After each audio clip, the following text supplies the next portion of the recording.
Garbė Jėzui Kristui. Nuoširdžiai visus sveikinu susirinkusius mūsų Lietuvos Biblijos draugijos 20 metų jubiliejų šią nuostabią šviesią pavasario dieną.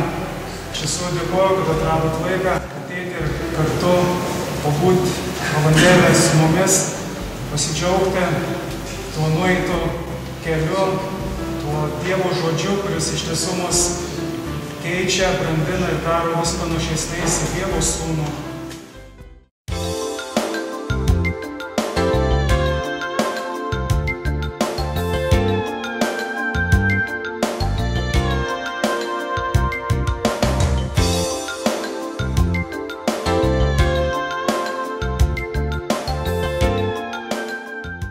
Lietuvos Respublikos vyriausybės vardu sveikinu Jūs visus Lietuvos Biblijos draugijos steigėjus, bendradarbius ir bičiulius draugijos veiklos 20 metų sukakties proga.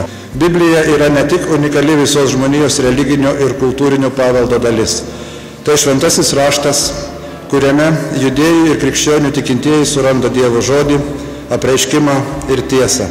Vyriausybės vardu ministras pirmininkas Andrius Kubilius. Jau prieš 22 metus, kada Smodalas čia atvyko į žvalgybą. Bet jis pamažu susitikęs su įvairių bažnyčių atstovais, su kuriais jam pavyko, ne su visais iš karto pavyko. Jis keletą kartų čia važinėja nuo 90 metų vasario ir aiškinasi, kokios galimybės, kaip tos bažnyčios žiūrėtų, jeigu čia būtų įkurta Lietuvoje Biblijos draugija.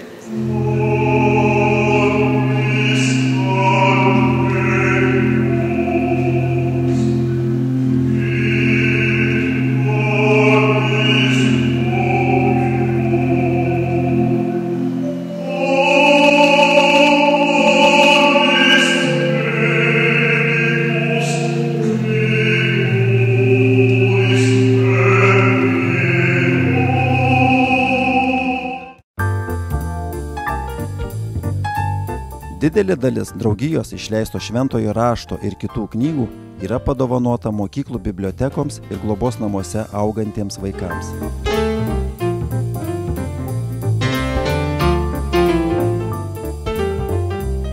Silpnai regintiesiems ir seneliams globos namuose atspausdintas ir padovanotas specialus Naujojo testamento knygų itin stambiu šriftu 12 000 egzempliorių tiražas.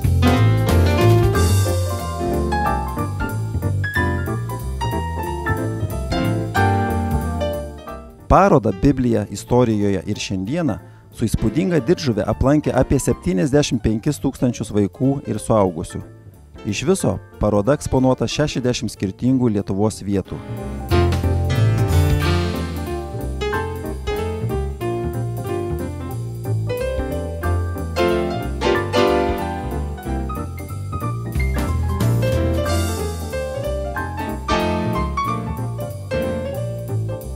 Biblijos draugijos organizuotose respublikiniuose ir regioniniuose piešimo rašinių ir kitų užduočių konkursuose dalyvavo 10 000 moksleivių. Vieną iš konkursų vainikavo vaikų piešinių kalendorius, kuriam vardą davė 10-metė Roberta, pavadinusi savo darbą Dievo vardą nešuos.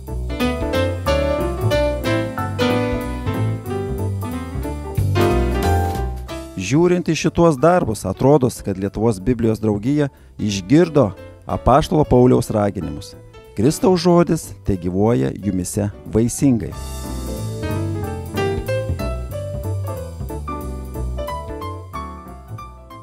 Visų Biblijos draugijų tame skaičiuje ir mūsų veiklos tikslas, kad kiekvieną ieškantį Dievo žodžio pasiektų Bibliją. Net ir tuos, kurie skaito ne akimis, o rankomis. O ir nedidelis mūsų kolektyvas iš tiesų nuoširdžiai dirba todėl, kad tiki ir pasitiki Dievo žodžio galia. Jog per mūsų kasdienius darbus Dievo dvasia paliečia žmogų, teikia viltį ir keičia gyvenimą. Aš tik tiek galiu pasakyti, aš džiaugiausi, kad yra tiek švento rašto mylėtojų. Bet kad skleisite šventą raštą, reikia ypatingų žmonių, kurie užsidegtų to ir tai darytų. Tai aš linkiu visiems mylėti tą šventą raštą, skaityti, o Biblijos draugija būtų kaip tas variklis, kuris padeda žmonėms prisidėti prie to švento rašto. Reikia jį pamėgti, jį paragauti ir savo padaryti. Tada yra svarbu. Tai ačiū Biblijos draugijai už nuveiktą darbą. Prisimenu tėčio tokį dalykiškumą, ūkiškumą. Jis labai mokėjo nuraminti žmonės. Ir tai buvo labai pravartu ilgoj, nelengvoj kelioniai. Žinot, visi įsitempę, dirglus, išsigandę, ankšta, vietos mažai, visi susikimšę, susigrūdę. Ir tai vienam kampe, tai kitam kampe pasigirsta rauda: Dieve, Dieve, kas dabar bus, kur mus veža, mirsim iš bado, žūsim nuo šalčio. O tėtis nuramindavo: žmonės, nereikia dejuoti iš anksto, juk Dievas yra visur, jis bus su mumis ir Sibire. Aš norėčiau kaip palinkėjimą palikti eilutę, kurią apaštalas Paulius parašė laiške Kolosiečiams. Kristaus žodis tegyvuoja jumise vaisingai.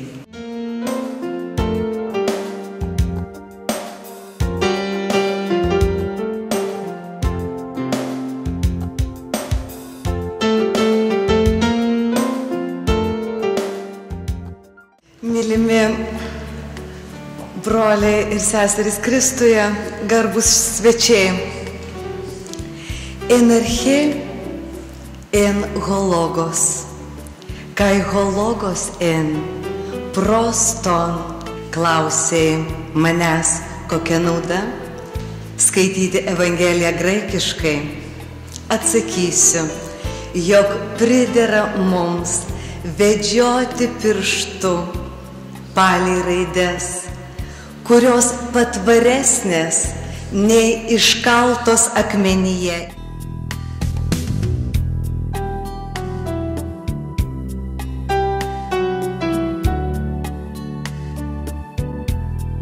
Taigi Biblija yra svarbus universalios žmonijos kultūros istorijos ir jos evoliucijos dokumentas.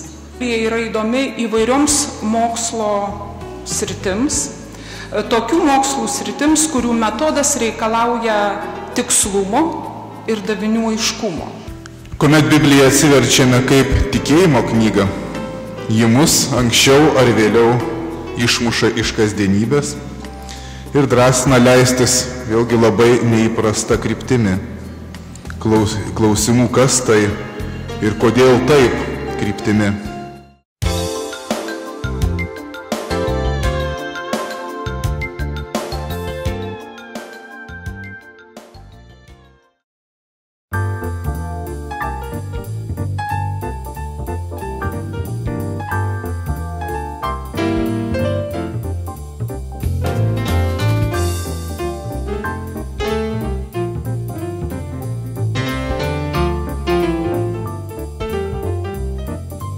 Miela Egidija, sakykite, kuo jums brangi šitą šventę ir kodėl čia apsilankėte?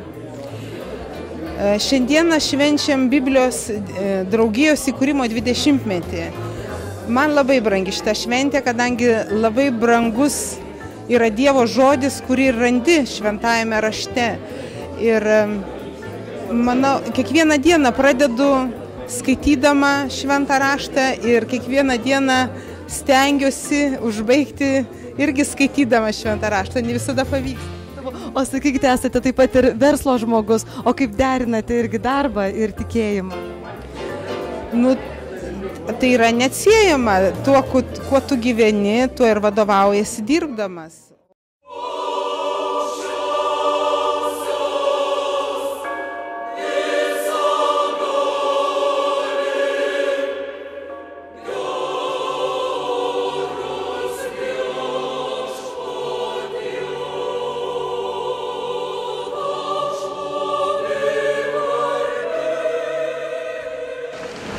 Broliai ir seserys Kristuje, reikiami jo knygos žodžiais galime tarti, kad ši diena yra šventa viešpačiui mūsų Dievui.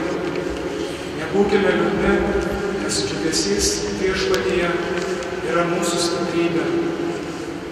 Išties šiose Padėkos vardinėse pamaldose susirinkome švęsti ir dėkoti Dievui. Lietuvos Biblijos draugija per tuos 20 metų už daug ką yra dėkinga Viešpačiui.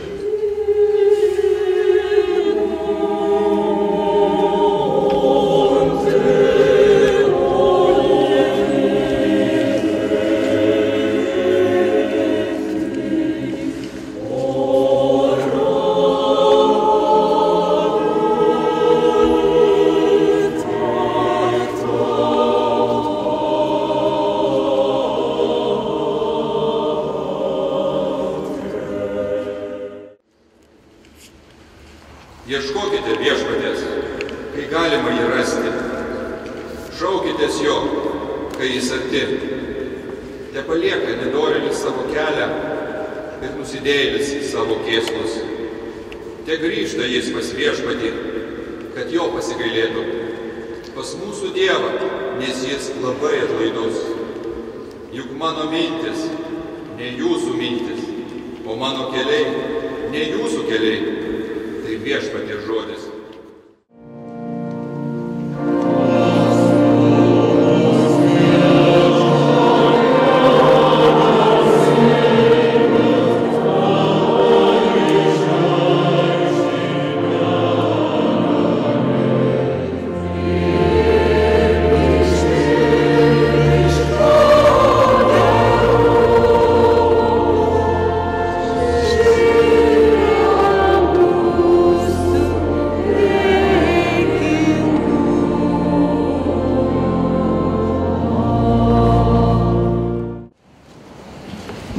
Aš jiems perdaviau tavo žodį, bet pasaulis jų nekentė, nes jie ne iš pasaulio, kaip ir aš ne iš pasaulio. Aš neprašau, kad juos paimtum iš pasaulio, bet kad apsaugotum juos nuo piktojo. Jie nėra iš pasaulio, kaip ir aš ne iš pasaulio. Pašventink juos tiesa, tavo žodis yra tiesa.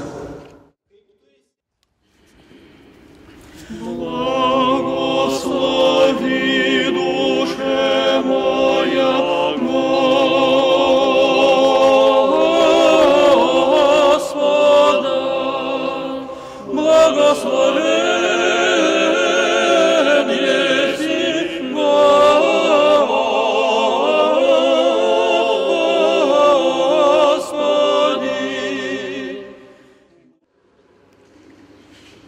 Todėl susijuose savo dvasios strėnas, būkite blaivus ir visiškai pasitikėkite malonę, kuri bus jums suteikta, kai apsireikš Jėzus Kristus.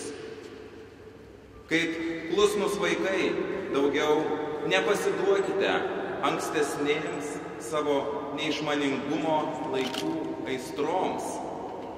Šventas yra tasai, kuris jūs pašaukė. Tad ir jūs patys tapkite šventi visų savo elgesiu, kaip parašyta. Būkite šventi, nes aš esu šventas. Žemė pranyks ir dangus. Dievo žodis jo žodis liks per amžius. Žemė pranyks ir dangus, pranyks ir dangus.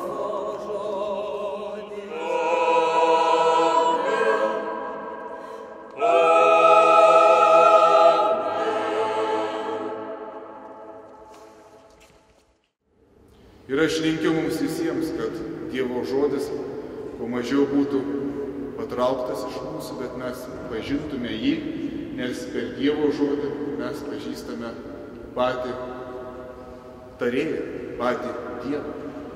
Ir jeigu norime artybėje su Dievu gyventi, mes negalime gyventi nepažindami jo minties, jo valios, jo meilės ir jo gailestingumo ir malonių pertekliaus. Taigi žodis tai yra Dievo balsavimas greta mūsų, tai yra Dievo lakanti širdis, kuris tai kviečia, kad kiekvienas žmogus pasaulyje prie jo prieitų, su juo susidraugautų, jį pažintų, jį paliestų ir jame gyventų. Ir kaip stebuklingai Dievas atnešė žodį mums ir šiandieną mums jį dovanoja. Taigi ir šventė yra tikra šventė, kad Dievo žodis, o tai yra pats Dievas, yra tarp mūsų ir su mumis, kad Dievas mums davė gyvenimą. Todėl norėčiau pakviesti mus visus, tai, ko pasaulis nesupranta, o mes krikščionys, ką labai dažnai pamirštame, tai džiaugtis, kad Dievas yra tarp mūsų ir džiaugtis, kad Dievas į mus prabilo ir džiaugtis, kad mus yra išlaisvinęs. Kad Jėzuje Kristuje mūsų viešpatyje mes švenčiame amžinąją pergalę ir nepaisant mūsų asmeninio netobulumo, nepaisant mūsų nuodėmės, nepaisant kūno, pragaro ir pasaulio tampimų, vilionių ir pagundų, žodis išlieka per amžius. Nes žodis yra apreikštoji Dievo meilė savai tautai. Taigi linkiu mums, kad mes jame gyventume, o Biblijos draugijai ir visiems, kurie spausdins, platins Dievo žodį, kad tai neštų vaisių. Nes ką ir Jėzus meldė dangiškai Tėvą. Aš juos siunčiu, kai pats esu siųstas į pasaulį. Ir per jų žodį kas įtikės. Taigi visi, kurie esame susipažinę su Dievo žodžiu, kurie esame krikštyti, mes vėlgi esame pasiuntiniai, kad kiti žmonės gautų gyvasties vandenį, taip kaip mes esame gavę iš kitų rankų. Dėl skelbimo iš sakyklų, dėl vertėjų ir redaktorių triūso, spaustuvininkų triūso, aukotojų, aukų ir panašiai Dievas įteikia mums tą dovaną ir sako, štai tau skirta. Ir mes turime stengtis, kad kuo daugiau gyvenimų tą dovaną galėtų priimti. Amen.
Priimkim visi Romo palaiminimą. Viešpats te laimina visai saugoja tave.